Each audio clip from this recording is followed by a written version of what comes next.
Hello guys, welcome back to the channel and hope you all are fine. We are beginning our journey with the very first topic, that is digital audio. It usually comes around 5 to 6 marks in the examination and it is very easy to start with. So get ready to break all the records. Starting with switching algebra or Boolean algebra. Boolean algebra is a branch of algebra in which values of the variable take either a false value or a truth value, usually denoted by 1 or 0. The basic element of the Boolean algebra are the Boolean variables that takes value 0 or 1, that is 0 or 1. And there are three basic operator in the Boolean algebra, that is a plus operator, a dot operator and not. So the plus denotes or value, dot denotes and value, and not denotes the complementation part. So we can construct the truth table to observe the value of these operators like this. If you are constructing the truth table for the AND, then 0 0 0 1 1 0 1 1. Then 0 ending with 0 will give the result 0. 0 ending with 1 will give the result 0. 1 ending with 0 will give the result 0. Then 1 ending with 1 will give the result 1. Similarly, you can draw the truth table for the OR operator. For OR, 0 0 0 1 1 0 1. So 0 ORing with OR will give the output 0. 0 ORing with 1 will give the output 1. 1 ORing with 0 will give the output 1. And 1 ORing with 1 will give the output 1. So I am assuming that you don't know anything about this subject, so I am teaching from very basic part. So please try to understand and cooperate with me. Now constructing the truth table for the NOT operator, that is for NOT operator 0 1 and output will be 1 0. So basically NOT operator is used for the complementation part. So for example, like the complementation of 0 is 1 and complementation of 1 is 0. So you can observe one thing while constructing the truth table for these three operators, that while constructing the truth table for and OR, we are giving two input values to obtain the result, and while constructing the truth table for the NOT operator, we are giving only one input value to obtain the result. So it states that the operator and OR are the binary operators that take two input values, and the operator NOT is known as the unary operator that takes only one input value. Now we'll see the basic properties to understand that how the Boolean algebra works. So the first property is idempotency. It states that when the x is odd with itself, it produces the result x itself. So we can see the value of x will be 0 and 1. So when the x is odd with itself or 0 is odd with 0, it produces the result as 0. And when the 1 is odd with 1, it produces the result as 1. So this is verified. Now similarly, it is given that when the x is ANDed with x, it produces the result x itself. So we can verify this by constructing the truth table. Similarly, like previous one, x, x and x. So x takes value 0 and 1. So when 0 is ANDed with 0 itself, it produces the result 0. And when the 1 is ANDed with 1 itself, then it produces the result as 1. So these two parts are verified. So now the output is 1, and when x is ANDed with 1, the output is x itself. And when x is odd with 0, the output is x, and when x is ANDed with 0, the output is 0. Where x is a variable and can take values from 0 or 1. So this we have already verified in the truth table of OR and AND. So moving on further, the next property is commutative property. It states that when the x is odd with y, it will produce the same result when y is odd with x. So we can verify this by constructing the truth table, but it is very lengthy method to verify. So we can verify by doing some shortcut. We can substitute the value of x from anything from 0 or 1. So if you substitute the value of x as 0, so it will be 0 plus y and y plus 0. So we have already seen in this then when the 0 is odd with a variable, the result is variable itself. So it will produce the result as y equals to. Similarly here we have already seen when the variable is odd with 0, the result is variable itself. So it will produce the result as y. So we can so LHS is equal to the RHS. So we can verify that it is true. Similarly, it is given that when the x is ANDed with y is produce the same result when the y is ANDed with x. So we can verify with the same method to see if it is true or not. So our third property is associativity. So associativity वहाँ use होती है जहाँ पे हमारी ambiguity है. तो ambiguity से मतलब हमारा क्या है कि हमारे पास अगर ऐसे ऑपरेंड 1 है, देन ऑपरेटर है, देन ऑपरेंड 2 है, देन ऑपरेटर है, देन ऑपरेंड 3 है. अब इस केस पे जो कि हमारा ऑपरेंड जो हमारे पास 3 ऑपरेंड है और 2 ऑपरेटर है. सो बेसिकली जो दोनों ऑपरेटर है वो दोनों ही प्लस है. तो जो प्लस की प्रीसीडेंस है, दोनों ऑपरेटर की प्रीसीडेंस है, वो क्या है, दोनों की सेम है. तो दोनों की प्रीसीडेंस सेम है. तो अब हमें डिसाइड करना है कि अब हम कंफ्यूज हो गए कि जो भी हमारा ऑपरेंट 2 है वो हम लेफ्ट वाले प्लस के साथ एसोसिएट करें या तो हम राइट वाले प्लस के साथ एसोसिएट करें. तो अगर हम इस कंफ्यूजन को दूर करते हैं, तो अगर हम इस ऑपरेंट 2 को अगर लेफ्ट वाले प्लस के साथ एसोसिएट करते हैं तो हमारा आउटपुट होगा operand 1 plus operand 2 then plus operand 3. So it is known as left associative. Left associative क्यों है? क्योंकि हमने ऑपरेंट 2 को लेफ्ट वाले प्लस के साथ एसोसिएट कर दिया. तो it is known as left associative. और अगर सिमिलरली अगर हम इस ऑपरेंट 2 को अगर राइट वाले प्लस के साथ एसोसिएट कर देते हैं तो it is known as right associative. तो आउटपुट क्या होगा हमारा उस केस में? Operand 1 plus operand 2 plus operand 3. तो ये बेसिकली ऊपर वाली प्रॉपर्टी भी हमें ये बताई है कि पहले क्या हो रहा है कि जो y ऑपरेटर है वो लेफ्ट वाले प्लस के साथ एसोसिएट हो रखा है और इक्वल टू के इधर RHS में मतलब क्या हो रखा है, जो y ऑपरेंड है वो राइट वाले प्लस के साथ एसोसिएट हो चुका है. तो बेसिकली जो प्लस ऑपरेटर है वो दोनों ही लेफ्ट एसोसिएटिव भी है और राइट एसोसिएटिव भी है. तो हम ये वाली इक्वेशन को वेरीफाई कर सकते हैं by constructing the truth table. So similarly हमारी सेकंड इक्वेशन है प्लस की जगह सिर्फ एंड है. तो बेसिकली हमारा जो y ऑपरेंड है पहले लेफ्ट वाले एंड के साथ एसोसिएट हो रखा है, देन RHS में y जो है राइट वाले एंड के साथ एसोसिएट हो चुका है. तो हमारा दोनों ही प्लस ऑपरेटर और एंड ऑपरेटर दोनों ही लेफ्ट एसोसिएटिव भी है और राइट एसोसिएटिव भी है. और अब इस इक्वेशन को भी हम वेरीफाई कर सकते हैं by constructing the truth table. So our next property is complementation property. It states that when x is odd with its complementation, the result will be 1, and when x is ANDed with its complementation, the result will be 0. तो हम इसमें देख सकते हैं अगर हम यहाँ पे x की वैल्यू को हम 0 या 1 सब्स्टिट्यूट कर देते हैं. अगर हम x की वैल्यू यहाँ पे सब्स्टिट्यूट करते हैं 0, तो and odd with its complementation मतलब 0 कॉम्प्लीमेंटेशन हमें क्या मिलेगा? 1 मिलेगा. तो हम जानते हैं अगर हम 1 को किसी भी चीज के साथ और करेंगे तो हमें रिजल्ट क्या मिलेगा?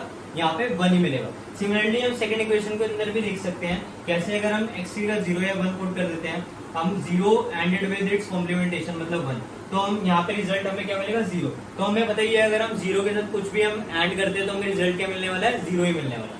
तो ये जो दोनों इक्वेशन है ये एक टोटोलॉजी है. तो टोटोलॉजी से हमारा मतलब क्या है कि कोई भी इक्वेशन या कोई भी वैल्यू जो हमेशा ही ट्रू वैल्यू रिटर्न करे. ट्रू वैल्यू कैसे करेगी? अगर हम इस इक्वेशन के अंदर 0 या 1 क्वेश्चन पुट कर देते हैं तो हमें या तो इस टर्म पे 1 मिलेगा या तो इस टर्म पे 1 मिलेगा. और हमें पता ही है अगर हम 1 के साथ अगर कुछ भी हम और करते हैं तो हमारा रिजल्ट क्या रहेगा? 1 ही रहेगा. सिमिलरली हम सेकंड टर्म के अंदर अगर हम आए 0 या 1 सब्स्टिट्यूट करेंगे तो हमें पता है या तो हमें इस टर्म पे 0 मिलेगा या तो इस टर्म पे 0 मिलेगा. और हमें पता है अगर हम 0 के साथ कुछ भी हम ऐड करते हैं तो हमारा रिजल्ट क्या रहेगा? 0 रहेगा. तो हम नेक्स्ट प्रॉपर्टी में बढ़ते हैं और हमारी नेक्स्ट प्रॉपर्टी है एक डिस्ट्रीब्यूटिव प्रॉपर्टी. तो डिस्ट्रीब्यूटिव प्रॉपर्टी में क्या है कि हमारी LHS में क्या गिवन है x is ANDed with y plus z, तो हमें RHS में क्या मिल जाता है xy plus xz। तो ये जो हमारी डिस्ट्रीब्यूटिव प्रॉपर्टी है, ये सारी सब प्रॉपर्टी में से इंपॉर्टेंट प्रॉपर्टी है। हम इस प्रॉपर्टी को अपने मिनिमाइजेशन क्वेश्चंस में और जो सिंप्लीफिकेशन के क्वेश्चन होते हैं उसमें भी हम यूज करेंगे। तो ये इंपॉर्टेंट प्रॉपर्टी है, इसको हम स्टार मार्क कर सकते हैं। तो इसी के अंदर एक और प्रॉपर्टी है जो कि निकल के आ रही है, जो कि सबसे ज्यादा इंपॉर्टेंट है, वो है x प्लस वाई जेड। तो इसके अंदर हमें RHS में क्या मिल रहा है x plus y anded with x plus z. तो इसको हम वेरीफाई ट्रूथ टेबल के साथ कर सकते हैं, लेकिन हम एक शॉर्टकट यूज करेंगे इसको वेरीफाई करने के लिए। शॉर्टकट कैसे होगा, हम x की जगह 0 या 1 कुछ भी सब्स्टिट्यूट कर देते हैं। अगर हम x की जगह 0 सब्स्टिट्यूट कर देते हैं, हमें क्या रिजल्ट मिलने वाला है 0 प्लस वाई जेड, और RHS में क्या मिलने वाला है 0 plus y and 0 plus z. तो अगर हम जानते हैं, अगर हम किसी भी वेरिएबल को या 0 के साथ और कर देते हैं तो हमें वेरिएबल इटसेल्फ मिलने वाला है, तो वाई जेड, और यहाँ पे क्या मिलेगा वाई और जेड। तो हमारा LHS है वो इक्वल टू है RHS के, तो ये प्रॉपर्टी हमारी क्या होगी, वेरीफाई होगी। सिमिलरली हम 0 के जगह अगर 1 सब्स्टिट्यूट कर सकते हैं तो उसमें भी हम प्रॉपर्टी को वेरीफाई कर सकते हैं। तो ये जो हमारी सारी बेसिक प्रॉपर्टीज थी, ये बहुत ज्यादा इंपॉर्टेंट है समझने के लिए कि स्विचिंग अलजेब्रा कैसे वर्क करता है। Principle of duality, the principle of duality states that if you have one true value statement then its dual will be also true. तो अगर हमारे पास अगर एक इक्वेशन है, जैसे कि for example x plus anded with 1, it will return as the result will be 1। तो हमें सबसे पहले इस इक्वेशन का डुअल फाइंड आउट करना है। तो डुअल फाइंड आउट करने के लिए क्या करना पड़ेगा हमें, अगर ये इक्वेशन है इसके अंदर हमें दो चीजें चेंज करनी पड़ेंगी। दो चीजें क्या होंगी, सबसे पहले एक तो हमें ये ऑपरेटर चेंज करना पड़ेगा, और उसके बाद जो हमारे पास ये कांस्टेंट गिवन है ये चेंज करने पड़ेंगे। अगर हमारे पास प्लस ऑपरेटर है तो इसको हम डॉट ऑपरेटर में कन्वर्ट कर देंगे, और जो भी हमारा अगर डॉट ऑपरेटर है तो इसको हम प्लस ऑपरेटर में चेंज कर देंगे। सिमिलरली अगर कांस्टेंट चेंज करने की बात आती है तो 1 है तो इसको हम 0 में चेंज कर देंगे, और अगर 0 हमारे पास है तो इसको हम 1 में चेंज कर देंगे। तो सबसे पहले हम इसका डुअल फाइंड आउट कर लेते हैं। तो इस इक्वेशन का डुअल क्या होगा, ये variable x as it is रहेगा, प्लस ऑपरेटर की जगह क्या देगा, डॉट ऑपरेटर आ जाएगा, इस 1 की जगह 0 आ जाएगा, देन इक्वल टू, देन क्या देगा 1 की जगह 0 आ जाएगा। तो हमारे पास इस इक्वेशन का डुअल हम फाइंड आउट कर चुके हैं। तो हमारा प्रिंसिपल ऑफ डुअलिटी क्या स्टेट कर रहा है, अगर हमारे पास एक इक्वेशन है जो ट्रू रिटर्न करती है हमेशा, तो हम जब उसका डुअल फाइंड आउट करेंगे तो जो डुअल वाली इक्वेशन होगी वो भी हमेशा ट्रू रिटर्न करेगी। तो अगर हमें इसको वेरीफाई करना है तो हम वेरीफाई कैसे कर सकते हैं, x की जगह हम 0 या 1 कुछ भी पुट कर सकते हैं। तो हमें पता है अगर हम 1 के साथ कुछ भी अगर 0 और करेंगे या एंड और 1 और करेंगे तो हमारे पास रिजल्ट क्या आएगा, हमेशा 1 ही आएगा। तो ये इक्वेशन हमारी क्या होगी, ट्रू होगी। तो अगर हमारे पास ये इक्वेशन ट्रू है तो हम उसकी डुअल इक्वेशन फाइंड आउट करते हैं, तो हमारे पास वो इक्वेशन भी क्या होनी चाहिए, ट्रू होनी चाहिए। तो सिमिलरली अगर हम x की यहाँ पे 0 या 1 पुट कर देते हैं तो हमें पता है अगर हम 0 के साथ कुछ भी हम ऐड करेंगे या 0 के साथ 0 ऐड करेंगे या 0 के साथ 1 ऐड करेंगे तो हमारे पास रिजल्ट क्या आएगा, हमेशा 0 ही आएगा। तो इससे हमें क्या पता चलता है कि ये वाली इक्वेशन भी ट्रू हो गई। तो इस दोनों इक्वेशन से हम क्या कर सकते हैं कि ये दोनों इक्वेशन हमारी ट्रू है। तो प्रिंसिपल ऑफ डुअलिटी ये स्टेट करता है कि अगर हमारे पास एक इक्वेशन है और जो हमेशा ट्रू रिटर्न कर रही है तो उसका डुअल भी हमेशा ट्रू ही रिटर्न करेगा। तो ये जो प्रिंसिपल ऑफ डुअलिटी है ये बहुत ज्यादा इंपॉर्टेंट प्रिंसिपल है जब भी हम सिंप्लीफिकेशन के क्वेश्चन सॉल्व करेंगे। Next topic is switching expression. So switching expression is the finite number of combination of switching variables and constant by the means of switching operators. तो बेसिकली क्या होगा कि हमारे पास स्विचिंग वेरिएबल्स क्या होंगे, हमारे XY या ABC। कांस्टेंट्स क्या होंगे, बेसिकली 0 या 1, और ऑपरेटर्स मैंने आपको पहले बता दिया क्या होंगे। बेसिक ऑपरेटर्स क्या है, प्लस और एंड नॉट। तो बेसिकली अगर हमारे को एक एक्सप्रेशन फॉर्म करना है, फॉर एग्जांपल अगर हम एक्सप्रेशन देखते हैं x और YZ बार एंड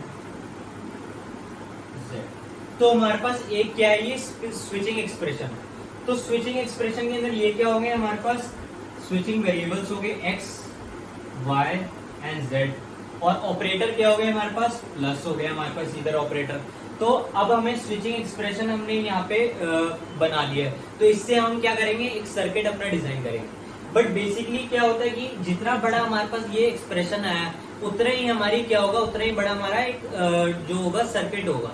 तो अगर हमारे पास सर्किट बड़ा है तो उसके अंदर उतनी ज्यादा कॉस्ट हमारी लगेगी, तो उस कॉस्ट को हमें मिनिमाइज करना है। तो उस कॉस्ट को मिनिमाइज करने के लिए हम क्या करेंगे, इस एक्सप्रेशन को जितना हो सकता है उतना ज्यादा सिंप्लीफाई करेंगे। तो सिंप्लीफाई कैसे हम कर सकते हैं, उसका मतलब क्या हुआ, या तो हम जो ये लिटरल्स है, जैसे लिटरल्स मतलब switching variables x y z, इनको कम कर दें। ये 3 वेरिएबल्स हैं, इनको हम 2 वेरिएबल में ले आए। या तो हम ये जो एक टर्म है, ये टर्म है, 3 टर्म्स है, इनमें से इन टर्म्स को, एक टर्म को हटा दें या इन टर्म्स को कम कर दें। तो ऐसे हम अपने एक्सप्रेशन को सिंप्लीफाई कर सकते हैं, जिससे हमारी जो सर्किट डिजाइनिंग कॉस्ट होगी वो भी क्या होगी, मिनिमाइज होगी। तो हम हमारे पास कुछ प्रिंसिपल हैं जिससे हम अपने एक्सप्रेशन को सिंप्लीफाई कर सकते हैं। अब हम उन प्रिंसिपल्स को देखेंगे। तो हमारे पास पहली प्रॉपर्टी है, पहली प्रिंसिपल क्या है, एब्सॉर्प्शन प्रॉपर्टी। तो एब्सॉर्प्शन प्रॉपर्टी के अंदर क्या है, हमें एक इक्वेशन गिवन है x plus x y equals to x. अब हमें इस इक्वेशन को वेरीफाई करना है कि LHS RHS के इक्वल है कि नहीं। तो हम इसके अंदर कैसे यूज करते हैं, वेरीफाई कर सकते हैं। हम इस इक्वेशन को और कैसे लिख सकते हैं, x एंडेड विद 1 देन और xy। तो उसके बाद हमें दिख रहा है कि हम यहाँ से x को कॉमन ले सकते हैं। अगर हम यहाँ से x को कॉमन ले लेते हैं तो हमारे पास क्या बचेगा, 1 प्लस y। तो हम जानते हैं अगर हम 1 के साथ कुछ भी हम और करते हैं तो हमारे को रिजल्ट क्या मिलेगा, 1 ही मिलेगा। तो ये क्या हो जाएगा, x एंडेड विद 1। तो हम अगर हम x को 1 के साथ एंड करेंगे तो हमें क्या मिलेगा, x ही मिलेगा। तो x इक्वल्स टू x, तो LHS इक्वल टू RHS। ऐसे हम इसको प्रॉपर्टी को हमने वेरीफाई कर लिया। सिमिलरली हम इसका अगर डुअल लेके भी हम इसको वेरीफाई कर सकते हैं। इसका डुअल क्या होगा, x देन प्लस ऑपरेटर किसमें चेंज हो जाएगा, डॉट ऑपरेटर में चेंज हो जाएगा, then xy as it is रहेगा। तो इसको भी हम वेरीफाई कर सकते हैं एज इट इज। अब सेकंड इक्वेशन पे बात आती है। ये हमारी इक्वेशन क्या कह रही है, x anded with x bar y equals to x plus y. अब इसको हमें प्रूव करना है कि LHS इक्वल टू RHS है कि नहीं। अब इसके अंदर हम क्या करेंगे, हम डिस्ट्रीब्यूटिव प्रॉपर्टी का यूज करेंगे। डिस्ट्रीब्यूटिव कौन सी प्रॉपर्टी, कौन सी, जो प्लस डिस्ट्रीब्यूटेड ओवर एंड है। तो अब इसके अंदर हम क्या करेंगे, x plus x bar anded with x plus y. तो हमें पता है x प्लस एक्स बार हमें क्या रिजल्ट देगा, 1 and 1 anded with x plus y. तो 1 anded with x plus y हमें क्या रिजल्ट देगा, x प्लस वाई, तो equal to x plus y. तो हमारा LHS इक्वल टू RHS। तो ऐसे हमने इस इक्वेशन को भी वेरीफाई कर लिया। So the next part is consensus theorem. So it is very important and also it is very tricky to understand the theorem. So हमें क्या लिखा है, ध्यान से देखो, x anded with y then anded with x bar z plus yz equals to xy plus x bar z।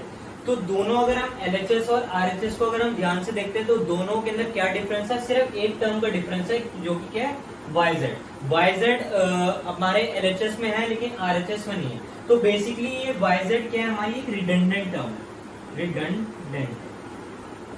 तो redundant term से मतलब क्या हुआ, अगर कोई भी इक्वेशन के अंदर ऐसी टर्म है जिसको रखने से इक्वेशन में भी फर्क नहीं पड़ता और अगर हम उस टर्म को हटा भी दें तभी हमारी इक्वेशन के ऊपर कोई भी फर्क नहीं पड़ेगा। तो हमारी इस इक्वेशन के अंदर yz हमारी रिडंडेंट टर्म है। तो एज हम एक फॉर्मूला इसको लर्न कर सकते हैं। और अगर हमें एक रट्टाफिकेशन नहीं करना तो हम इसको एक चीज और हम इसके अंदर ऑब्जर्व कर सकते हैं, वो क्या है, अगर एक x वेरिएबल है वो एंडेड विद है एक अनदर वेरिएबल के साथ जो कि y वेरिएबल है, और फिर वो और है वो वाली टर्म किसके साथ, x के कॉम्प्लीमेंट के साथ, और उसके साथ एक और वेरिएबल, थर्ड वेरिएबल एंड हो रखा है। तो हमारे पास जो थर्ड टर्म, एक जो कि रिडंडेंट टर्म आएगी, वो क्या आएगी, जो भी दोनों वेरिएबल हैं x के साथ, जो x या x के साथ y वेरिएबल है और उसके कॉम्प्लीमेंटेशन के साथ जो थर्ड वेरिएबल जो कि z है, वो जो दोनों को हम उस दोनों वेरिएबल्स को जब हम ऐड करेंगे तो वो हमारे पास क्या आएगी, रिडंडेंट टर्म। तो इस इक्वेशन को हम सिंप्लीफाई करने के लिए हम थोड़ा सा एक अलग मेथड यूज करेंगे। इस इक्वेशन को पहले हम एक्सपैंड करेंगे, देन उसके बाद और सिंप्लीफाई करके RHS के इक्विवेलेंट प्रूफ करेंगे। तो एक्सपैंड हम कैसे करेंगे, हम इक्वेशन को ऐसे और कैसे लिख सकते हैं, xy plus x bar z then yz then anded with 1। तो अगर हम इसको आगे एक्सपैंड करते हैं तो हमारे पास क्या आएगा, xy plus x bar z then yz then x plus x bar. तो हम 1 को हमने क्या कर दिया, एक्सपैंड करके क्या लिख दिया, x प्लस x बार। तो अगर हम इसको हम आगे सिंप्लीफाई करते हैं, एक्सपैंड करते हैं, तो हमारे पास क्या आएगा, xy plus x bar z plus y z x plus y z x bar. तो हम एक चीज इसमें नोटिस कर सकते हैं कि इसके अंदर हमारे को, इस टर्म के अंदर हमारे पास क्या आ रहा है, एक्स वाई को हमारे को कॉमन आ रहा है। तो इन दोनों टर्म से हम एक्स वाई को कॉमन ले सकते हैं। तो अगर हम एक्स वाई को कॉमन लेंगे तो हमारे पास क्या बचेगा, 1 प्लस जेड।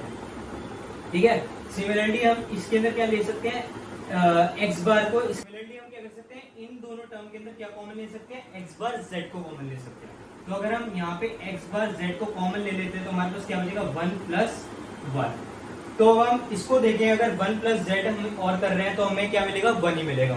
तो रिजल्ट हमारे पास क्या आएगा, x y anded with 1 plus x bar z और विद 1। तो हमारे पास क्या हो गया, LHS इक्वल टू क्या हो गया, हमारे पास RHS के इक्वल हो गया।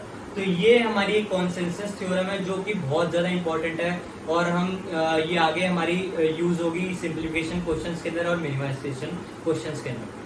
सो अब हम एक सिंप्लीफिकेशन के ऊपर क्वेश्चन देखते हैं। हमने सारी प्रॉपर्टीज और प्रिंसिपल हमने थ्योरी वाइज हमने कर लिए हैं। तो अब हम एक सिंप्लीफिकेशन के ऊपर एक क्वेश्चन सॉल्व कर लेते हैं। मतलब बहुत ही एक आसान क्वेश्चन है, स्ट्रेट फॉरवर्ड क्वेश्चन है। तो दिख रहा है कि इसके सारे टर्म्स के अंदर से z कॉमन आ रहा है, तो हम z को कॉमन ले लेते हैं। तो अगर हम z यहाँ से कॉमन लेते हैं तो हमारे पास क्या बचेगा, x बार y बार देन y देन x। तो अब हम इस एक्सप्रेशन के अंदर हम एक चीज ऑब्जर्व कर सकते हैं कि हम इस एक्सप्रेशन के अंदर एक डिस्ट्रीब्यूटिव प्रॉपर्टी का यूज कर सकते हैं। कैसे, plus is distributed over and. तो हमारे पास क्या आएगा, z x bar plus y and with y plus y bar. ठीक है, and plus x as it is, ये वाला यहाँ पे कॉपी हो गया। तो उसके बाद अब हम क्या करेंगे, अब हमें y प्लस y बार क्या मिलेगा, हमारे पास 1 मिलेगा। तो x plus y 1 plus x। ठीक है, तो हमारे पास क्या आ गया, finally z x and x plus y, sorry x bar plus y plus x। तो हमारे पास x प्लस x बार हमारे पास क्या हो जाएगा, 1 हो जाएगा। तो हमारे पास इसका आउटपुट क्या आएगा, z 1 प्लस y। तो अब हमारा 1 प्लस y है, 1 हमेशा किसके साथ, किसी भी चीज के साथ और करते हैं तो हमारे पास आउटपुट क्या आता है, 1 ही आता है। तो हमारे पास फाइनली z क्या आया, z 1 इंटू 1। तो हमारे पास इस इक्वेशन को सिंप्लीफाई करके फाइनली आंसर क्या है, z।